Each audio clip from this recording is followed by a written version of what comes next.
ஆச்சி மசாலா. எந்த சமையலும் ருசி தேடும் ரகசியம் 20 ரூபாய். நேத்து மே 4ஆம் தேதி தளபதி விஜய் சிஎம்ஆ பதவியேற்று இப்போ முதலமைச்சர் விஜயா அவர் ஆகியிருக்கிறாரு.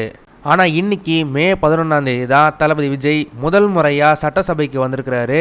சட்டசபைக்கு வந்து தன்னுடைய எம்எல்ஏ ஓத்தை எடுத்திருக்கிறாரு. தளபதி விஜய் ஓத் எடுத்து முடிச்ச கொஞ்ச நேரத்திலேயே பிரேமலதா விஜயகாந்த் தன்னுடைய எம்எல்ஏ ஓத் எடுக்க வந்தபோது முதல்ல அவங்க நடந்து வரும்போதே தளபதி விஜய் வணக்க வச்சாரு. அவங்க தன்னுடைய உறுதிமொழியை எடுத்து முடிச்ச உடனேயே பிரேமலதா விஜயகாந்த் தளபதியை பார்த்து ஏதோ பேசும்போது உடனடியாக தளபதி விஜய் எந்திரிச்சு நின்று மரியாதையா நன்றி சொன்னாரு.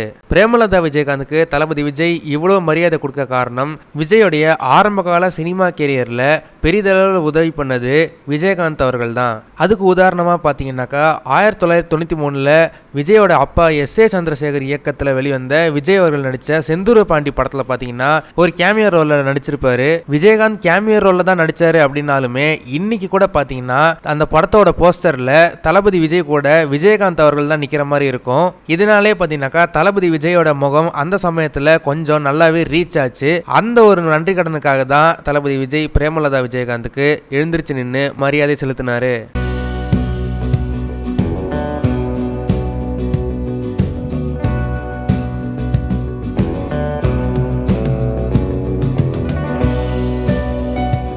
இந்த வீடியோ உங்களுக்கு பிடிச்சிருந்தா மறக்காம லைக் பண்ணுங்க, ஷேர் பண்ணுங்க. இதே மாதிரி நிறைய இன்ட்ரெஸ்டிங்கான வீடியோஸ் பார்க்க வீட்டா கிஸ் சேனலை சப்ஸ்கிரைப் பண்ணுங்க.